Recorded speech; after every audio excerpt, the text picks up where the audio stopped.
इस वीडियो में हम समझेंगे किरचॉफ धारा नियम और किरचॉफ विभव नियम। किरचॉफ के नियम विद्युत परिपथों के विश्लेषण के लिए मूलभूत सिद्धांत हैं। यह हमें किसी भी जटिल परिपथ में धारा और विभवों का विश्लेषण करने में सहायता करते हैं। किरचॉफ के नियमों को 19वीं शताब्दी में जर्मन भौतिक वैज्ञानिक गुस्ताव किरचॉफ ने प्रतिपादित किया था। आइए इन नियमों को विस्तार से समझते हैं।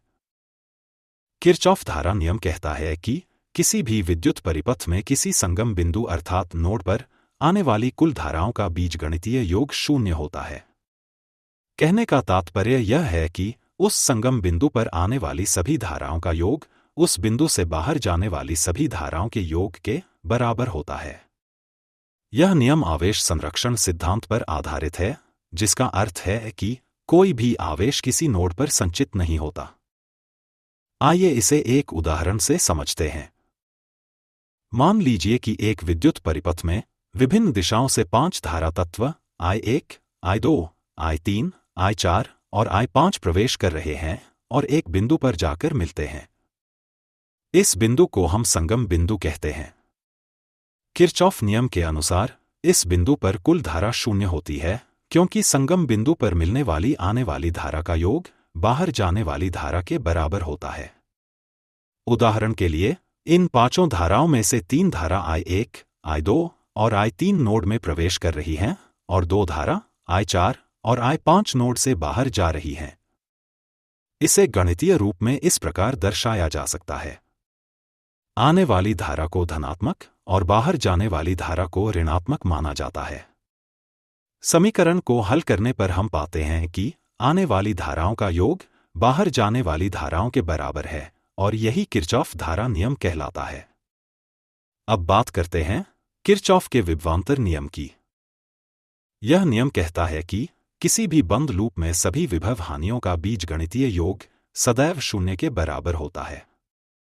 यहां पर विभव हानि का अर्थ है विद्युत प्रेरक बल या फिर धारा और प्रतिरोध का गुणनफल। यह नियम ऊर्जा संरक्षण सिद्धांत पर आधारित है, जो बताता है कि किसी बंद परिपथ में विद्युत विभव को संरक्षित किया जाता है। आइए इसे एक परिपथ की सहायता से समझते हैं। एक परिपथ में एक सेल और 3 प्रतिरोधक श्रेणीक्रम में जुड़े हैं। यदि इस परिपथ को प्रतीकात्मक रूप में देखें तो यह कुछ ऐसा दिखेगा। मान लीजिए कि इस परिपथ में धारा I प्रवाहित हो रही है, जिसकी दिशा धनात्मक टर्मिनल से ऋणात्मक टर्मिनल की ओर है। अब हम इस परिपथ में एक लूप पर विचार करेंगे। इस लूप की दिशा हम घड़ी की दिशा में या विपरीत दिशा में ले सकते हैं। यहां हम घड़ी की दिशा में विचार करेंगे। किरचॉफ नियम के अनुसार सभी विभव हानियों का बीजगणितीय योग सदैव 0 के बराबर होता है। इसे प्राप्त करने के लिए हम किसी एक बिंदु से दूसरे अंतिम बिंदु तक विभव का पता लगाते हैं। बिंदु A से B जाने पर सेल E मिलता है, B से C जाने पर IR1 मिलता है, C से D जाने पर IR2 मिलता है और D से A जाने पर IR3 मिलता है। किरचॉफ नियम के अनुसार इन सभी का योग 0 होता है।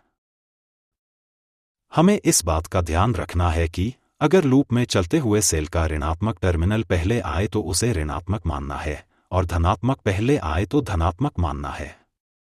लूप में चलते हुए अगर धारा की दिशा समान है तो धारा और प्रतिरोधक के गुणनफल को धनात्मक मानना है और अगर विपरीत है तो ऋणात्मक मानना है।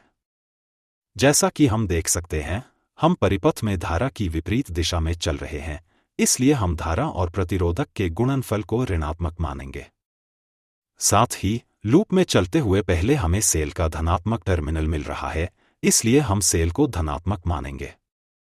इस समीकरण को सरल बनाने पर हम देख सकते हैं कि किरचॉफ का विभव नियम ऊर्जा संरक्षण के सिद्धांत को सिद्ध करता है। इस नियम को हम किसी भी परिपथ में लागू करके उसके विभव, धारा या प्रतिरोधक की मान निकाल सकते हैं।